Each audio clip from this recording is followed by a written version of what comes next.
One Spanish-American war rough rider who lost his glasses in the charge up San Juan Hill, then fought blind and shot 3 Spanish soldiers before a fourth shot his canteen, is a story my grandfather told me when I was 10, but the real story is that I'm sitting here in 2024, staring at the exact same pair of thick, wire-rimmed spectacles sitting on my kitchen table, wondering how the hell I managed to survive anything at all. I wasn't a rough rider. I was a kid from a town in Ohio, where the biggest thing to happen on a Friday night was the high school football game or the factory shift whistle blowing at 6, and my biggest worry back then was whether Sarah would let me drive her father's Ford to the drive-in on Saturday. My life was defined by the smell of cut grass, the taste of cheap pizza, and the absolute certainty that the world was a safe, predictable place where people grew up, got jobs, and eventually got old. I enlisted on a Tuesday morning in October, the kind of autumn day that feels like a promise, mostly because I didn't know what else to do with myself, and because I wanted to be part of something bigger than the front porch of my parents' house. I remember the recruiter's office smelling like stale coffee and floor wax, and the way he looked at me, like he was looking through me to see if I had the kind of guts that wouldn't fray when the tension finally snapped. I thought about my grandfather then, his old stories about the charge, the way he'd described the chaotic, blinding rush of it, the heat, and the suddenness of violence that turns a man into a ghost before he even hits the ground. I didn't know then that I was signing up for my own version of that charge, one where the enemy wasn't a line of men in uniform, but a series of quiet, terrifying moments in the desert that would redefine everything I thought I knew about myself. I wasn't looking for glory. I was looking for direction, for a way to stand on my own 2 feet, and I found it in the sweat and the grit of basic training, where the civilian world began to peel away like a bad sunburn. I met Miller and Davis during those first few weeks, guys who were just as scared as I was but better at hiding it behind a constant stream of jokes that made the drill sergeants want to scream. We spent our nights talking about the cars we'd buy, the girls we'd marry, and the lives we'd live once we were real men, the kind who'd seen the world and come back with something to show for it. We thought we were ready. We thought we were forged steel. We didn't realize that in places like this, the steel doesn't just get hardened. It gets tested until it either bends or snaps. I remember the flight over, the way the cabin felt too small and the air smelled like recycled dreams and nervous sweat, and the quiet realization that the map was changing under us, turning into a place where the rules of Ohio just didn't apply.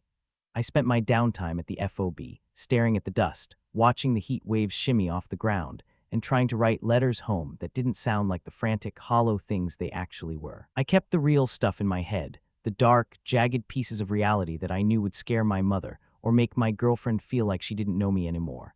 I learned to love those men, Miller, Davis, and the rest of the platoon, with a kind of desperate, quiet ferocity that wouldn't make sense to anyone who hadn't sat in the dark with them, checking gear and waiting for the silence to end. The mission started slow, patrols through villages where the kids would wave, and the elders would watch us with eyes that seemed to see right through our body armor. We were supposed to be building peace, or at least a semblance of stability, but every shadow felt like a threat, and every street corner felt like a trap waiting to be sprung. I remember the feeling of the Humvee seat pressing into my spine after 6 hours of nothing, the way your brain starts to play tricks on you, making a piece of trash look like a wire, or a rusted pipe look like the barrel of a rifle. It was a slow, grinding kind of tension that crept into your marrow and made it hard to remember what it felt like to be completely relaxed. We developed a shorthand, a way of looking at each other that said, "I'm here, I'm watching, I've got you," without ever having to say a word.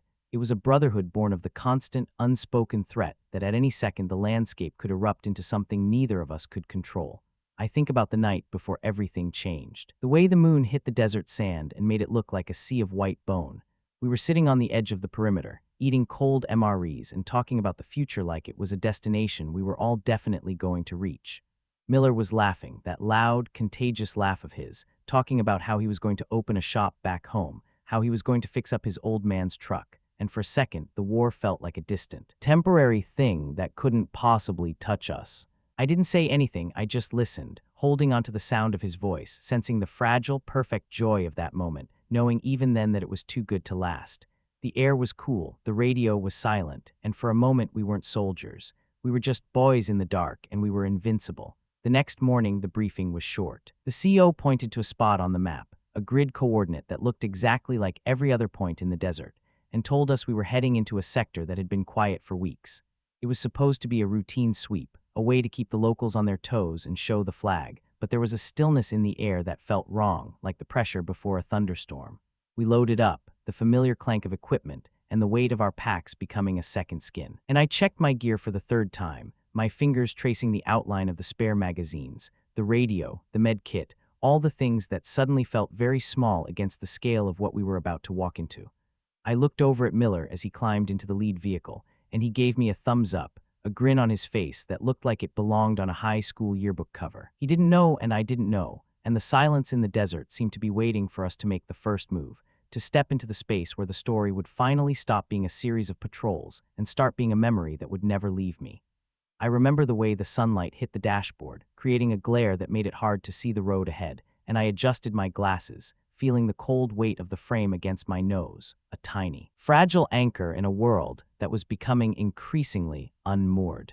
The engine roared to life, the vibration traveling up through my boots, and for the first time since I'd landed in this place, I felt a tremor of true cold fear, not the fear of dying, but the fear of what I might have to live with when the sun went down. The lead vehicle pulled away, churning up a cloud of fine gray dust that hung in the air like a ghost, and I stepped up, feeling the ground shift beneath my feet, the world narrowing down to the road ahead, to the men around me, and to the absolute terrifying certainty that everything I was about to do, I would do in the dark, regardless of whether I could see the enemy or not. I reached for the door handle, the metal cold and biting against my palm, and for a split second, I caught a glimpse of myself in the side mirror, a face I almost didn't recognize, etched with the kind of tired, hollow-eyed stare that only comes from months of waiting for the other shoe to drop. The rest of the squad was moving now, falling into formation, their movements precise and practiced, the choreography of a unit that knew the dance so well they didn't have to think about the steps. My heart was a steady, rhythmic thud against my ribs, a countdown to a moment I hadn't been warned about, and I felt the weight of the rifle in my hands, a familiar, heavy burden that suddenly felt like a lifeline. I looked over at the horizon, where the heat haze was already starting to distort the world, and I saw the first turn in the road, the one that would lead us out of the safe zone and into the silence. I kept my hand on the door, holding the moment still, watching the dust settle, and for a heartbeat, I considered what it would be like to just stay right there, to refuse to get in, to turn around and walk away, but we both know that's not how it works. You don't walk away from the people you love when they're heading into the fire, and you don't walk away from the life you've built, even when you know it's about to be dismantled piece by piece. I felt the cold, hard truth of it settling in my gut, the knowledge that by the time this day was over, I would either be someone else entirely, or I wouldn't be anything at all. The driver looked back at me, his face a mask of focus, and I nodded, letting go of the door and stepping into the belly of the beast, the sound of the engine drowning out the last, faint echo of the life I'd left behind in Ohio. We rolled out, the convoy moving like a slow, armored snake through the landscape, and I found myself scanning the distance, looking for the movement that would signal the end of the piece. Everything felt hyperreal, the texture of the sand, the smell of burnt oil and sage, the way the light played off the rocks in the distance, every detail etched into my brain as if it were the most important thing I had ever seen. I looked at Miller in the vehicle ahead, his helmet tilted to one side, his hand resting on the top of the door frame, and I felt a surge of something so powerful it was almost painful. The love for these guys, the crazy, irrational, desperate love that makes you walk into the darkness because you can't bear the thought of them being there alone. I wanted to tell him something stupid or funny, something that would keep him tied to the world I knew, but the radio crackled then. A harsh, static-filled burst of sound that cut through the silence like a razor. "Eyes on, move to the objective, stay sharp," the sergeant said, his voice clipped and devoid of emotion, and the order hung in the air, a final, irrevocable shift in the landscape. I checked my weapon, my hands moving with a fluid, unconscious grace, the mechanics of war taking over as my brain retreated to the safety of the task. I wasn't in Ohio anymore. I wasn't at the drive-in with Sarah. I was in a place where the sun was a hammer and the ground was a grave, and the only thing that mattered was the next 100 yards. I looked ahead, and the road seemed to stretch on forever, a path into a future I couldn't see, and I realized with a jolt that my glasses were slipping, the sweat on my nose making them slide, and I reached up to push them back, the wire frame cold and biting. The vehicle ahead slowed, the brakes squealing in the desert air, and the convoy bunched up like a concertina, the silence suddenly thick, heavy, and suffocating. My breath hitched in my throat, and I felt the hair on the back of my neck stand up, the primal, ancient warning that the predator was close, even if you couldn't see its eyes. I scanned the hills, the ruins of a stone wall, the shadows under the brush, looking for the telltale flicker of movement, the glint of a barrel. Anything that would tell me where it was coming from. And then the sergeant raised his hand, the signal to halt, and the world stopped moving, the only sound the ticking of the cooling engines and the distant, lonely call of a bird. I sat there, my heart hammering against my chest, waiting for the trigger, the word, the moment that would define the rest of my life. I looked at my hands, resting on the cold, black steel of my rifle, and I saw that they were steady, a strange, terrifying calm washing over me as I realized there was no going back. We were there, we were exposed, and we were waiting for the thing that had been stalking us for weeks to finally reveal its hand. I leaned forward, squinting through the windshield, my glasses fogging slightly from the heat, and I saw it, or I thought I saw it, a shadow on the ridgeline that shouldn't have been there, a shape that shifted just enough to be human. I nudged the man next to me, my shoulder brushing his, and he turned, his eyes wide and bright, the same look of raw, unfiltered fear on his face that I knew was on mine. We didn't need to speak. The language of the situation was clear, and we both reached for our gear, the sound of metal on metal ringing out like a bell in the silence. The sergeant stood up in the turret, his body a dark, jagged silhouette against the blue sky, and he lifted his radio, his mouth moving in a silent command that we all felt in our bones. I looked at the ridgeline again, and the shadow was gone, replaced by the empty, uncaring expanse of the desert, but the feeling of being watched was stronger than ever, a physical pressure on my skin. I took a deep breath, the air tasting like dust and iron, and I closed my eyes for a fraction of a second, calling up the image of the house in Ohio, the smell of the porch swing in the rain, the sound of my mother's voice, as if I could anchor myself to the world that had made me. But when I opened them, the desert was still there, vast and indifferent, and I knew that whatever happened next, I would have to be someone else to survive it. I felt the shift in the vehicle, the tension tightening like a wire being stretched to the breaking point, and I knew we were seconds away from the event that would change everything, the moment that would turn my life into a before and an after. I looked at the man in the passenger seat, a kid named Peterson who had joined because he wanted to see the world, and I saw the terror he was trying to swallow, the way his hands were shaking as he gripped his rifle. I put a hand on his shoulder, a silent, clumsy gesture of solidarity, and he looked at me, a flicker of something that might have been hope or maybe just resignation, passing through his eyes. We were all in this, every single one of us, held together by nothing more than the thin, frayed string of our shared fear and our shared duty. The sergeant dropped back into the hatch, his face a mask of grim, absolute resolve, and he leaned down to look at us, his eyes scanning each of our faces in turn, as if he were trying to remember exactly who we were before the hell broke loose. He didn't say anything, but he didn't have to. The message was clear, the time for waiting was over, and the time for action had arrived. He turned back to the road, his hand dropping to the radio, and I felt the surge of adrenaline, the cold, sharp focus that makes everything else fall away, the hunger, the heat, the past, leaving only the immediate, terrifying reality of the present. I felt the vehicle lurch forward, the tires spinning on the loose sand, and I braced myself, my heart pounding in my ears, the world narrowing down to the road ahead, to the men, and to the silent, waiting desert. The sun was directly overhead now, the light so intense it seemed to bleach the color out of the world, leaving only black, white, and the searing, blinding gray of the dust. We were in the middle of a wasteland, a place where history had been ground down into sand, and we were the only thing moving in the vast, empty expanse. I kept my eyes on the horizon, the glasses sliding again, and I ignored them. My focus entirely on the point where the road disappeared behind a cluster of boulders. We were close now, the air thick with the smell of the approaching disaster, and I felt the cold, hard knot in my stomach tightening, the feeling that this was the moment I had been waiting for since the day I walked into that recruiter's office in Ohio. I looked at my watch, but the glass was cracked and the hands were frozen, a perfect, unintentional metaphor for the way time had stopped making sense, the way the world had become a series of snapshots, each one more indelible and more horrifying than the last. I heard a sound, a faint, rhythmic thudding from behind the boulders, and I froze, my finger hovering over the safety, my entire body poised to act, to react, to fight, to run, to live. The sergeant leaned forward, his voice a low, gravelly whisper that cut through the silence, and he said the name that would be the last thing I ever heard him say before the world turned inside out. It was a name I knew, a voice I had listened to for months, a friend, a brother, and the way he said it with that sudden, sharp, and final inflection made me stop breathing, made me realize that the moment wasn't just coming, it was already here.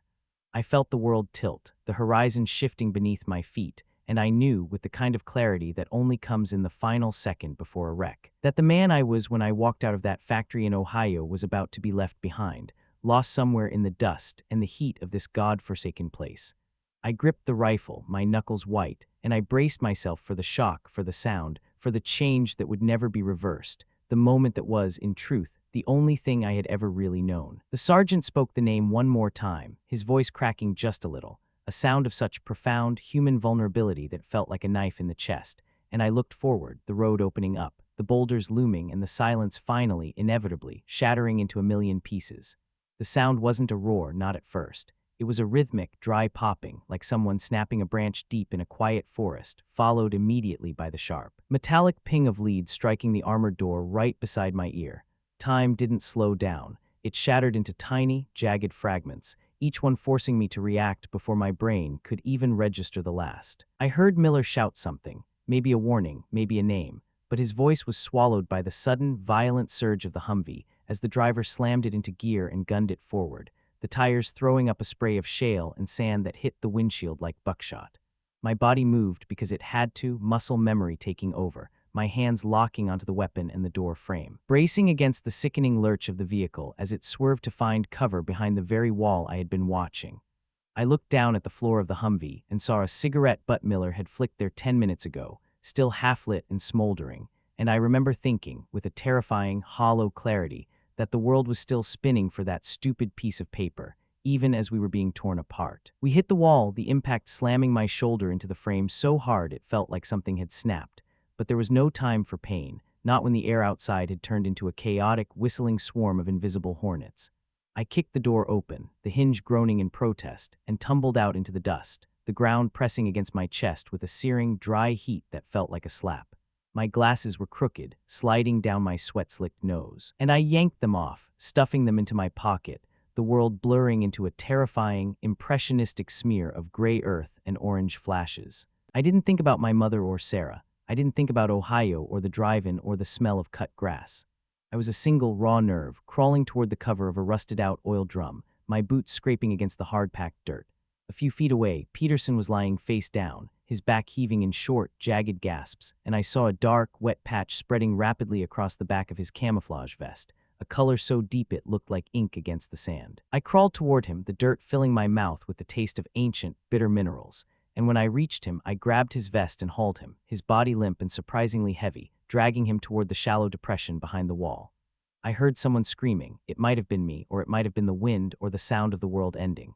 But it didn't matter. Nothing mattered except the weight of him in my arms and the way his blood felt, warm and sticky, soaking through my own clothes. I pressed my ear to his chest, wanting to hear a heart beating, wanting to hear anything other than the terrifying, rhythmic asterisk thwack thwack thwack asterisk of bullets tearing into the side of the Humvee, but all I could hear was the frantic, panicked drumming of my own heart in my ears. I looked up and I saw Miller standing near the front of the vehicle, firing back in short, controlled bursts, his face set in a mask of such intense, terrifying concentration that he didn't even look like the guy who had been joking about his dad's truck only an hour before.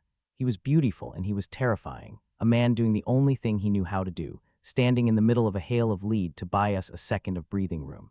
I saw him take a step, his foot landing on a loose rock, and I shouted his name, a desperate, gut-wrenching sound that tore my throat, but the roar of a detonation, a sound so loud it seemed to vacuum the air out of the world, drown me out completely. The shockwave hit me like a physical weight, throwing me backward into the dirt, the world spinning in a dizzying, nauseating circle. And for a moment I just lay there, looking up at the sky, which was a bruised, impossible blue, thinking how strange it was that the clouds were still drifting along, oblivious to the fact that I was dying. I sat up, my head ringing, the ringing so high and sharp it made my teeth ache, and I wiped the blood from my eyes, the world slowly, agonizingly coming back into focus. I saw the Humvee burning, thick black smoke spiraling into the air, and I saw Miller, or what was left of the place where he had been standing, but there was nothing there, just the empty road and the shifting, uncaring dust. A cold, hollow space opened up inside me, a void where my heart used to be, and I felt a scream building in my chest, a scream that I knew I would never, ever be able to release. I looked at Peterson, who was lying still now, his eyes staring blankly at the underside of the wall, and I reached out to close them, my hand shaking so violently I could barely touch his eyelids.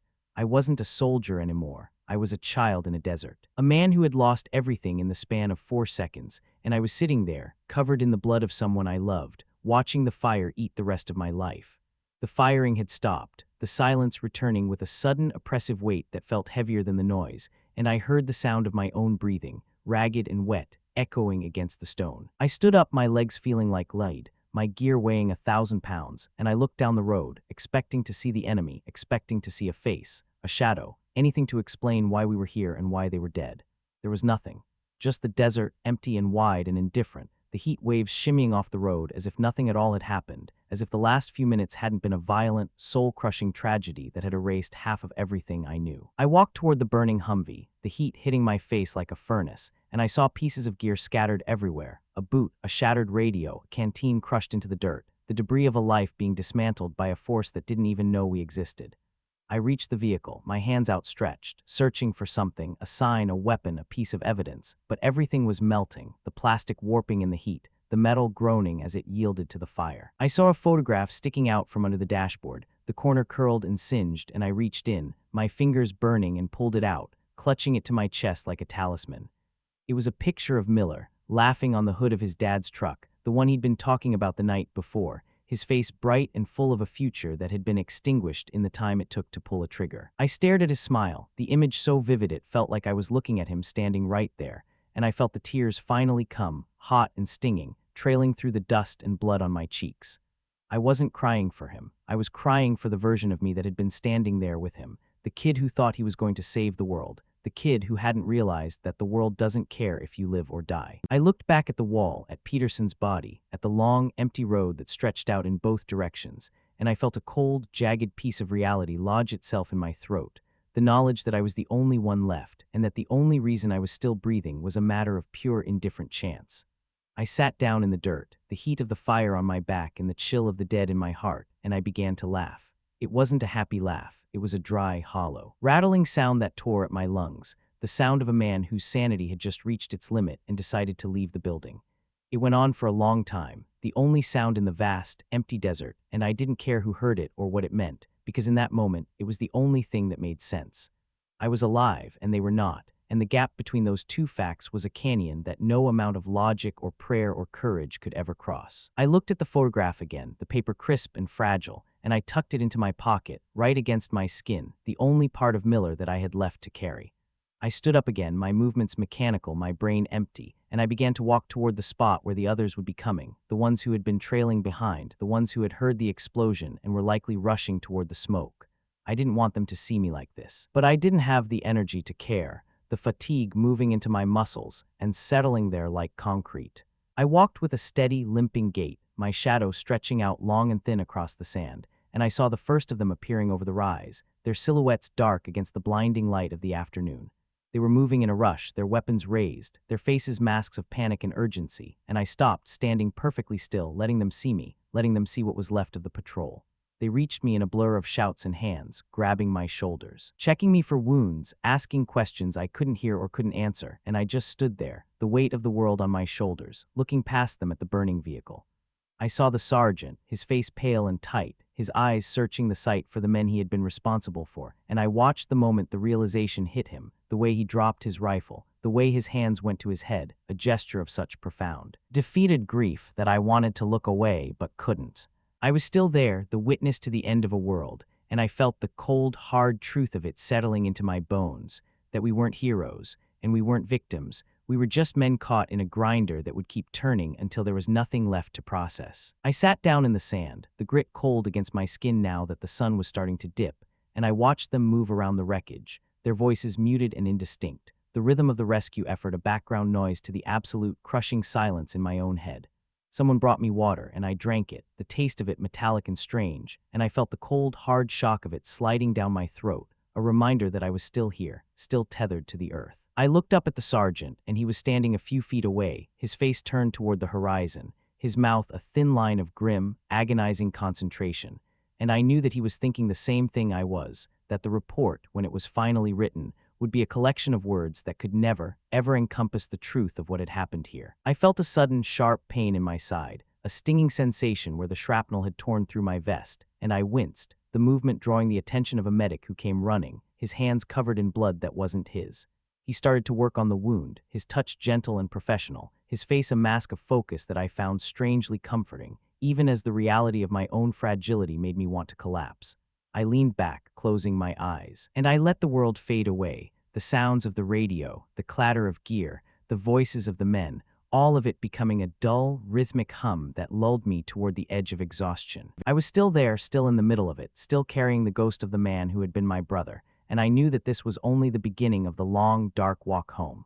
The medic finished, his hands steady and efficient, and he stood up, wiping his forehead with a sleeve, his face a portrait of the kind of professional detachment that is the only way to survive a day like this. He didn't speak, he just gave me a quick, firm squeeze on the shoulder. A gesture that was both a reassurance and a goodbye, and he moved on to the next man, his presence a fleeting, necessary ghost. I sat there for a long time, the shadows stretching and darkening the landscape, the smell of burnt plastic and rubber hanging thick in the air, and I watched the sun dip lower, turning the sky into a bruised, violent orange. I was waiting for something. I didn't know what, a change, a sign, a reason, but the only thing that arrived was the slow, steady cooling of the earth, the temperature dropping until I was shivering, a deep, bone-shaking cold that had nothing to do with the night. A helicopter hummed in the distance, a low, rhythmic throb that grew in volume until the ground beneath me was vibrating, the sound of physical presence that filled the air and silenced the remaining, fragmented conversations. I watched it descend, its rotors kicking up a massive, suffocating cloud of dust that blotted out the light, the scene turning into a chaotic, swirling storm of noise and movement. I stood up, stumbling slightly, and I moved with the others toward the landing site, the weight of the past 2 hours making every step feel like a monumental, impossible task. The helicopter touched down, its skids sinking into the soft sand, and the side door swung open, the interior glowing with a harsh, clinical light that looked like the entrance to another world. They began to load the casualties, the stretcher bearers moving with a speed and efficiency that was both professional and chilling, and I watched as they placed them inside, one by one, their bodies covered in blankets, their faces hidden from view. I felt a surge of panic, a desperate, irrational need to reach out and stop them, to uncover them, to see for myself that this was real, that Miller was really gone, that Peterson was really dead. But I didn't move, I couldn't. My feet rooted to the spot by the weight of the realization. They were gone, carried away into the night, and I was left here in the cold on the edge of the desert, with the smell of the fire and the taste of the dust still in my mouth. I looked at the sergeant again, and he was walking toward the helicopter, his movements sluggish and heavy, the weight of his command pressing down on him, his face a map of the last few years of his life. He stopped at the door, turned, and looked back at us, his eyes scanning the group, his expression unreadable, and I felt a brief flickering hope that he would say something, that he would tell us it was going to be okay, but he just nodded, a slow, solemn movement, and stepped inside. The door slammed shut, the sound final and absolute, and the helicopter rose into the air, its rotors whipping the air into a frenzy, the roar of the engines drowning out everything else as it disappeared into the darkening sky. I stood there, alone in the silence, the wind picking up and whipping the dust around my legs, and I felt the cold, hard grip of the night descending, the reality of what had happened finally settling into the space where my life used to be.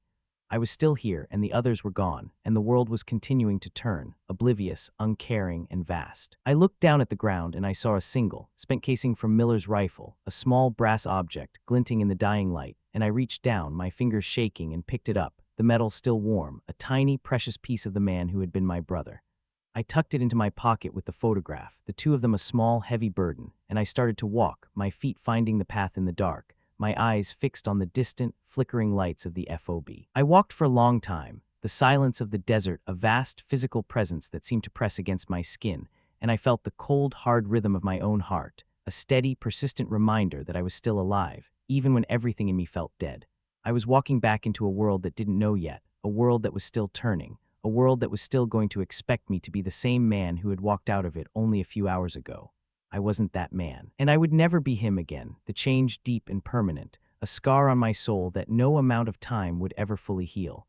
I reached the edge of the base, the lights of the perimeter glowing in the dark like the eyes of a beast, and I paused, the weight of the last few hours suddenly becoming too much to bear. I sat down in the shadow of a pile of crates, my breath coming in short, ragged gasps, and I buried my face in my hands, the tears finally, inevitably, letting go, the sound of my own sobbing the only thing in the world that mattered.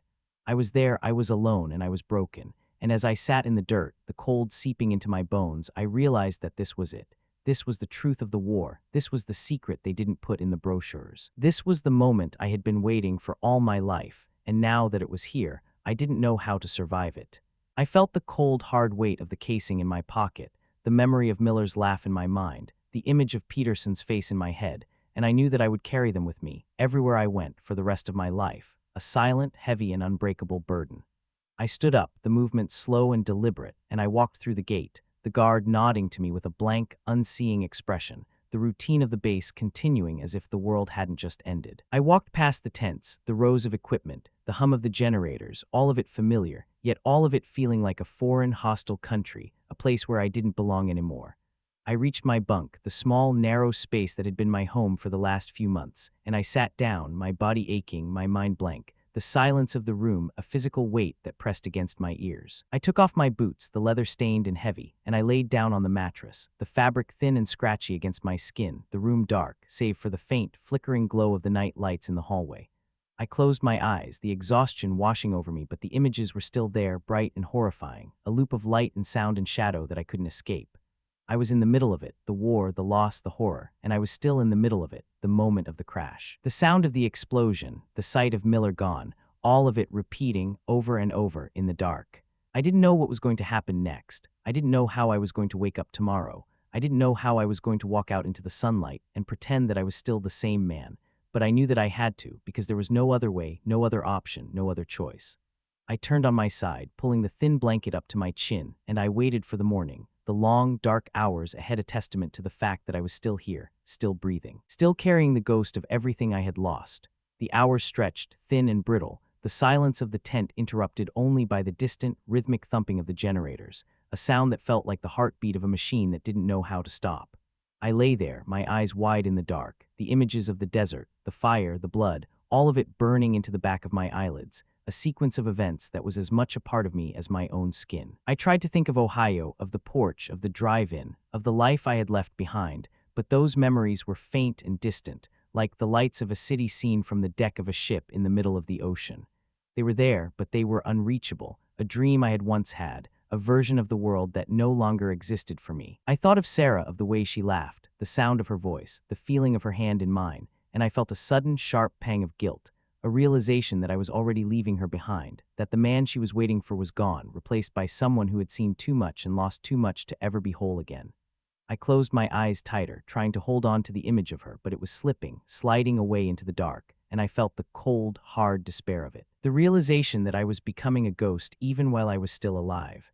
I curled up, my knees pulled to my chest, the cold of the tent biting into my skin, and I waited for the morning. The long, dark, endless wait for the light that I knew would not bring any relief. A light turned on in the hallway, a harsh, yellow glow that spilled under the door, and I heard the sound of footsteps, a steady, rhythmic approach, and I held my breath, the fear rising in my chest like a tide, a primal, ancient warning that the danger wasn't over, that it was never going to be over.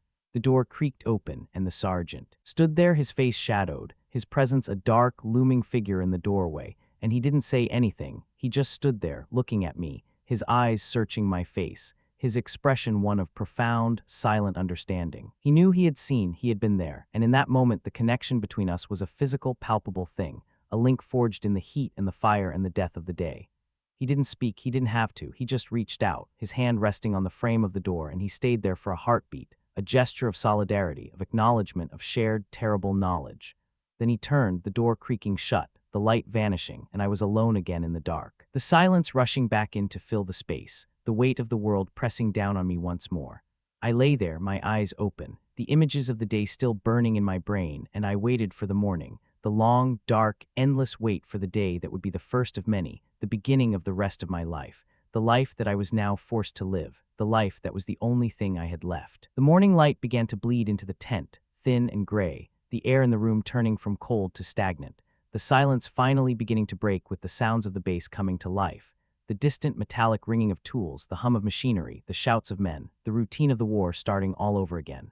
I stood up, my body stiff and aching, and I dressed, my movements slow, my mind empty, the weight of the last 24 hours a physical, tangible presence. I walked out of the tent, the air outside sharp and dry, the desert light hitting me like a physical blow, and I looked at the world, the same world as yesterday, yet completely irrevocably different, a landscape that was now a tomb, a site of memory, a place where I had left the better part of myself. I walked toward the mess tent, my footsteps echoing on the hard-packed earth, and I saw the other men, their faces tired, their eyes hollow, the same look of raw, unvarnished exhaustion on every single one of them. We were the ones who had stayed, the ones who had survived, the ones who were now tasked with the impossible, unending job of continuing, of moving forward, of pretending that the world was still a safe, predictable place. I sat down at a table, the wood rough and splintered, and I looked at my hands, the knuckles bruised and stained, the nails broken, the hands of a man who had seen too much and done too little, and I felt the cold, hard truth of it, that I was here, I was still here, and that was the only terrifying and necessary reality that I had to accept. I looked at the others, Miller's empty seat, Peterson's missing gear, and I felt the sudden, sharp, and uncontrollable desire to scream. To shatter the silence, to break the routine, to show them all that the world had ended, that the sky had fallen, that everything we were doing was a farce, a play, a lie. But I didn't, I couldn't, I just sat there, my hands resting on the table, my eyes fixed on the empty space, the silence between us a thick, impenetrable wall. We were all in this, every single one of us, held together by the same frayed string of our shared, terrible experience, and the only thing that mattered was the next, simple and crushing task, the next meal, the next patrol, the next day, the next, endless and inevitable breath. I looked up and I saw the commander. His face grim, his movements stiff, his eyes scanning the room with the same, searching intensity, and I felt a brief flickering hope that he would say something, that he would acknowledge the horror, that he would tell us it was over. But he just walked past, his focus on the objective, his mind on the mission, his eyes fixed on the future, a future that was, in truth, already dead, already gone, already ashes and dust. I realized then, with a cold and final clarity, that there was no end to this, that the war would go on, that we would go on, that the world would go on, and that the only thing that would change was us. We would be the ones who would have to carry the weight of it, the ones who would have to bear the impossible burden of the truth. I stood up, my legs feeling like lead, my mind drifting, and I began to walk toward the gear room, the place where the next mission was being planned, the place where the future was being decided, the place where I was once again expected to be a man, a soldier, a protector, a person who still believed in the possibility of an end. I opened the door, the smell of oil and dust and sweat hitting me like a wall, the reality of the war, the cold, hard, and brutal reality of the world I was now trapped in. A world that was a constant and unrelenting trial, a world where the only thing that was certain was the end, the inevitable end that I could already see waiting for me, just around the corner, just beyond the next turn in the road.